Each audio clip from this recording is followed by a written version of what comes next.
Si vous êtes en train de regarder cette vidéo, c'est très probablement parce qu'il y a quelques secondes, vous étiez en train de visionner celle de Philippe Gabillier, qui vous apprend que pour réussir, il faut de la chance, et qui entend 5 minutes vous enseigner comment en avoir. Alors elle est vraiment très stimulante cette vidéo, et Gabillier il y est très convaincant. On en ressort plus motivé que jamais. C'est vrai que c'est formidable cette idée de domestiquer la chance. On a l'impression qu'il a tout compris, n'est-ce pas? Eh bien si vous pensez cela, c'est surtout qu'il a parfaitement compris comment vous manipuler. Alors moi, je ne vais pas vous laisser croire que vous pourrez tous être des leaders qui ont mis la chance dans leur poche, mais je vais plutôt essayer de vous montrer, plus modestement, comment ne plus penser comme des losers. D'abord, Gabillier part d'une définition plutôt douteuse de la chance. La chance, nous dit-il, c'est une compétence, c'est ce que vous faites avec ce qui vous arrive. Mais est-ce qu'on peut encore appeler ça de la chance?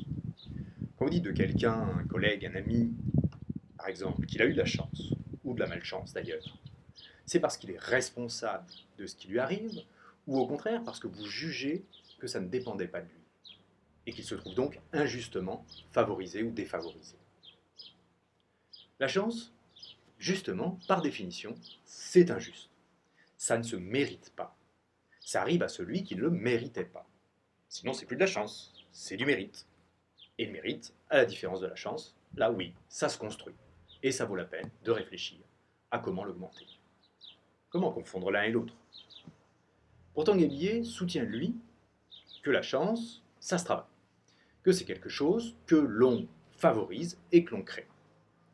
Qu'on est, autrement dit, responsable de sa chance. Les malchanceux, eux, ne la méritaient pas, et c'est pour ça qu'ils ne l'ont pas eu. Alors je reviendrai sur les implications d'un tel raisonnement. Il propose donc une méthode de management de la chance, ou plutôt une palette de techniques, des stratégies apparemment rationnelles et scientifiques, tirées, nous dit-il, de sa longue expérience, dans le but de multiplier sa chance. Comme une martingale est, pour les jeux de hasard, une pseudo-technique pour gagner à tous les coups. Pour être un winner, c'est-à-dire un leader, un chef d'entreprise ou un cadre qui réussit, il faut, nous dit-il, être actif. Il faut diversifier ses opérations. Il faut changer souvent les combinaisons, aller sur les bons territoires, s'entourer des bonnes personnes. Amadouer la chance, en quelque sorte, pour qu'elle vous sourie. Mais si c'était vrai, si c'était là de véritables outils pour contraindre la chance et des stratégies efficaces face à ce qui est imprévisible, à ce qui arrive par accident, alors il faudrait que la chance, le hasard, ne puisse pas déjouer ces pièges médiocres. Ça ressemble plus entre nous aux tuyaux crevés que se refilent des turfistes sur un bout de comptoir pour soi-disant parier sur le bon cheval. D'ailleurs, les chanceux de Gabillier, ceux qui ont mis en application ces techniques de management de la chance, vous les connaissez déjà. Vous les croisez peut-être même souvent, non pas dans le board exécutif des grandes entreprises, mais au bureau de tabac du coin. Ce sont ces innombrables accros au jeu de hasard qui, sans aucune confiance dans leur capacité personnelle, dans leur mérite, préfèrent tenter leur chance, comme on dit, dans l'espoir de gagner le jackpot, et multiplient les grilles de loto, les différents jeux, en même temps, grattage, tirage, etc. C'est-à-dire tentent d'agir sur la chance et de l'influencer en jouant toujours plus, en misant plus d'argent, en passant plus de temps à jouer. Autrement dit, en multipliant en vain leurs efforts et en vidant leur porte-monnaie. Croyez-vous qu'ils gagnent plus pour autant? Moi, entre nous, j'appelle plutôt ça des losers. Et je dirais même plus la chance. Dans ce qu'en fait Gabillier, c'est un concept de loser et non de leader. Croire en la chance, c'est abandonner son jugement et renoncer à ses capacités personnelles pour s'en remettre à quelque chose qui ne dépend pas de vous, l'accident, l'immérité, qui est la véritable définition de la chance. Croire qu'on peut maîtriser sa chance, c'est s'épuiser à maîtriser l'immaîtrisable.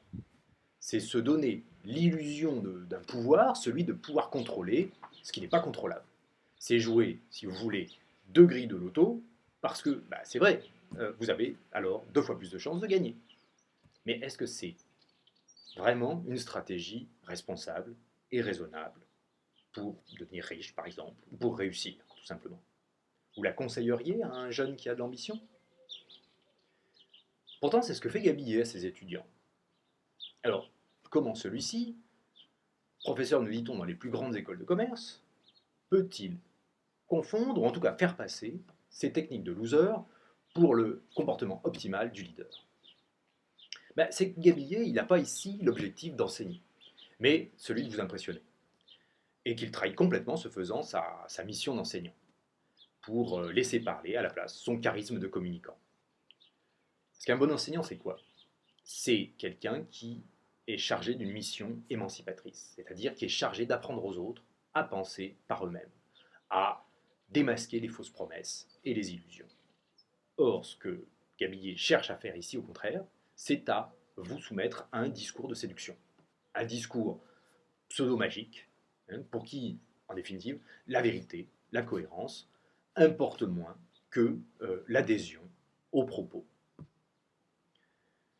Gabillet fait ainsi croire que la chance, c'est le plus important pour réussir, tout en développant, je ne sais pas si vous avez remarqué, des techniques pour diminuer la part de chance.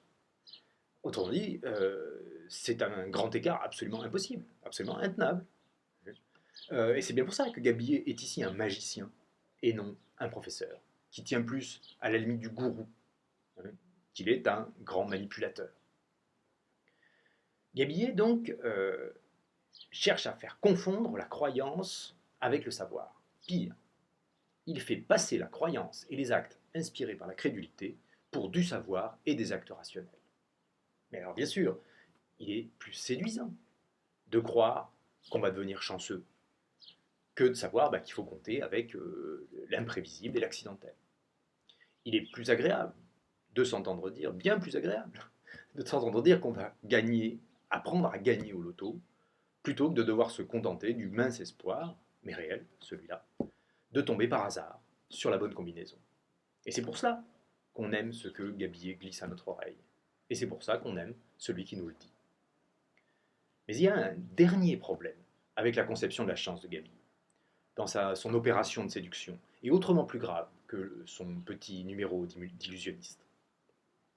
C'est que la chance, non content d'être le credo du loser, c'est aussi, parce qu'il en fait, le credo du salaud. S'intéresser à comment être un winner selon Gabillet, c'est avant tout vouloir apprendre comment, par une opération donc magique, être différent des autres.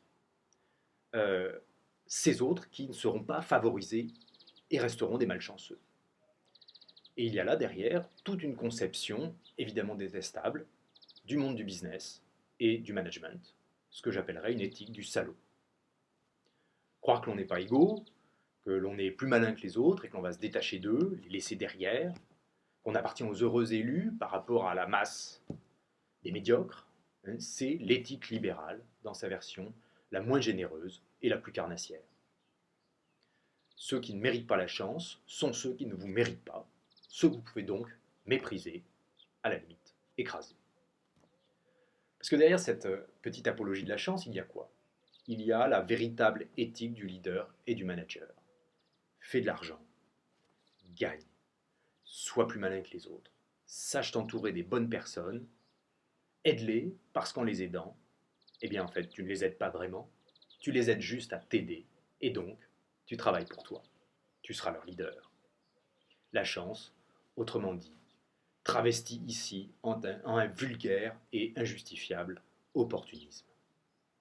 Apprendre à être un loser et un salaud, voilà ce que promet insidieusement Gabillet quand il parle de vous enseigner à maîtriser la chance. Ça vous tente?